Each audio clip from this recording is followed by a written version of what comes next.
Hello friends, welcome to my channel stocks and investment Tamil. இந்த வீடியோவில் Canara HSP life இன்சூரன்ஸோட IPO ரிவ்யூவை பார்த்துருவோம். நீங்க இந்த சேனலோட முதல் வியூவரா இருந்தீங்கன்னா மறக்காம இந்த சேனலை சப்ஸ்கிரைப் பண்ணி உங்க ஆதரவை தெரிவிங்க. ஆல்ரெடி சப்ஸ்கிரைபரா இருந்தீங்கன்னா உங்க ஆதரவுக்கு மிக்க நன்றி. டிஸ்க்ளைமர் என்னன்னா, நாங்க சிவில் ரிஜிஸ்டர்ட் ஃபினான்ஷியல் அட்வைசர் கிடையாது. நீங்க இன்வெஸ்ட்மெண்ட் டிசிஷன் எடுக்கிறதுக்கு முன்னாடி ஒரு சிவில் ரிஜிஸ்டர்ட் ஃபினான்ஷியல் அட்வைசரை மறக்காம கன்சல்ட் பண்ணணும். இங்க நாங்க ஒப்பீனியனை தெரிவிக்கிறோம்.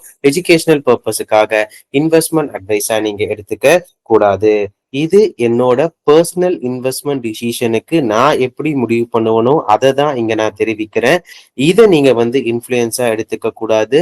நீங்க இதை ஒரு கருத்தா எடுத்துட்டு இது நமக்கு செட் ஆகுமா செட் ஆகாதான்னு சொல்லிட்டு இன்னும் எக்ஸ்ட்ராவா பார்த்து முடிவு எடுக்கிறது தான் கரெக்டா இருக்கும். இந்த கம்பெனி பாத்தீங்கன்னா ஒரு பேங்க். அதுக்கப்புறம் பாத்தீங்கன்னா ஹெச்எஸ்பிசி, கனரா அண்ட் ஹெச்எஸ்பிசி ரெண்டு பேரும் சேர்ந்து லைஃப் இன்சூரன்ஸ் பாலிசிஸை கொடுக்குற கம்பெனியா இருக்காங்க. இந்த பேங்க் அஷூரன்ஸ்னு சொல்லுவாங்க. அதுல பாத்தீங்கன்னா தேர்ட் லார்ஜஸ்ட் பிளேயரா இருக்காங்க இந்த bank life insurance ஸ்கீம்ல. Crisil report படி third highest asset under management வச்சிருக்காங்க. முக்கியமா இந்த பப்ளிக் செக்டார் குரூப்ல எடுத்து பார்க்கும் பொழுது இவங்க ப்ராஃபிட் ஆஃப்டர் டாக்ஸ் பாத்தீங்கன்னா 13.26 CAGRல இன்க்ரீஸ் ஆயிருக்கு. எம்பெடட் வேல்யூ தான் பாத்தீங்கன்னா அந்த லைஃப் இன்சூரன்ஸ் கம்பெனிக்கு முக்கியமான ஒரு குறியீடு. அந்த எம்பெடட் வேல்யூ பொறுத்து அந்த கம்பெனியோட வேல்யூவேஷன்ஸ் இருக்குங்க. அந்த ரிட்டர்ன் ஆன் எம்பெடட் வேல்யூ பாத்தீங்கன்னா இந்த கம்பெனிக்கு கிட்டத்தட்ட 19.53% அளவுக்கு இருக்கு. ஸோ ஓரளவுக்கு இவங்களோட கன்சிஸ்டன்ட் ப்ராஃபிட்டபிலிட்டியை காட்டுது. இந்த கம்பெனியோட டாப் லைன் பாத்தீங்கன்னா சில பிரச்சனைகள் இருந்திருக்கு. ஆனா பாட்டம் லைன் கன்சிஸ்டன்டா இந்த கம்பெனி ப்ராஃபிட்டபிளா இருந்திருக்காங்க. அது மட்டும் இல்லாம இந்த company financial 2020 3% dividend, financial 2024 4% dividend, financial 2025 4% அளவுக்கு டிவிடெண்டும் கொடுத்திருக்காங்க. இந்த கம்பெனியோட ரிஸ்க் ஃபேக்டர்ஸ் அப்படின்னு சொல்லி பாத்தீங்கன்னா, சோ இவங்களுக்கோட பியர்ஸ் ஆன HDFC life, SBI life, ICICI Prudential life insurance பாத்தீங்கன்னா இந்த பேங்க் அஷூரன்ஸ் இருந்தாலும் சரி, தனியா இன்சூரன்ஸ் ஸ்கீமா இருந்தாலும் சரி, இந்த லைஃப் இன்சூரன்ஸ் ஸ்கீமா இருந்தாலும் சரி, ஒரு டாமினன்ட் பிளேயர்ஸா இருக்காங்க.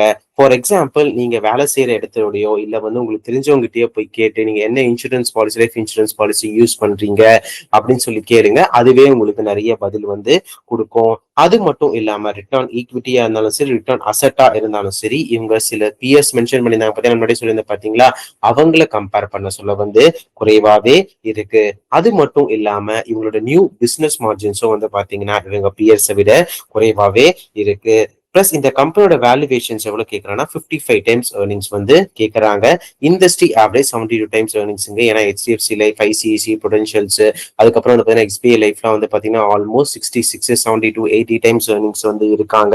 அதை கம்பேர் பண்ண சொல்ல இவங்க வேல்யூவேஷன்ஸ் கொஞ்சம் குறைவாதான் இருக்குங்க. ஜிஎம்பி பாத்தீங்கன்னா 10 to 12 ரூபாய் அளவுக்கு இந்த கம்பெனிக்கு இருந்தது. ஓரளவுக்கு ஒரு சுமாரான லிஸ்டிங் தரத்துக்கும் வாய்ப்புகள் இந்த கம்பெனி இருக்கு. ஓவராலா இந்த கம்பெனி பாத்தீங்கன்னா so Canara bank and HSBC டைஅப்ல இந்த இன்சூரன்ஸ் ஸ்கீம் நடத்துறாங்க. இந்த தேர்ட் ஹை பப்ளிக் கம்பெனியா இருக்காங்க. இனிமே அசெட் அண்டர் மேனேஜ்மெண்ட்ல இருக்காங்க. பேங்க் அஷூரன்ஸ்லயும் தேர்ட் லார்ஜஸ்ட் பிளேயரா இருக்காங்க. சோ டாப் லைன் அங்கங்க கொஞ்சம் பிரச்சனை இருந்தாலுமே பாட்டம் லைனும் சரி, எம்பெடட் வேல்யூவும் சரி நல்லபடியா வச்சிருக்காங்க. பட் இவங்க சொல்ற பியர்ஸை விட இந்த கம்பெனி கொஞ்சம் ரெவன்யூலயும் சரி, கொஞ்சம் ரேஷியோஸ்லயும் சரி கம்மியா தான் இருக்காங்க.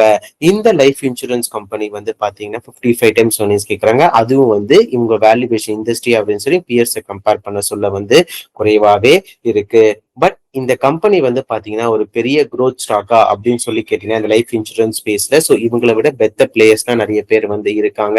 இவங்களும் இருப்பாங்க. பட் ரொம்ப லாங் டைம் ரன் அப்ல தான் தெரியும் எவ்வளவு ரிட்டர்ன்ஸ் அவங்க ஷேர் ஹோல்டர்ஸ் கொடுக்குறாங்கன்னு சொல்லிட்டு. சோ இப்போதைக்கு ஐபிஓ பிரைஸ் ஒரு நல்ல ஸ்டாப் லாஸா வந்திருக்கு. ஏன்னா வேல்யூவேஷன் 55 டைம்ஸ் ஏர்னிங்ஸ் கேட்கறதுனாலையும் டாப் லைன் கொஞ்சம் பிளக்சுவேஷன்ல இருக்கிறதுனாலையும்.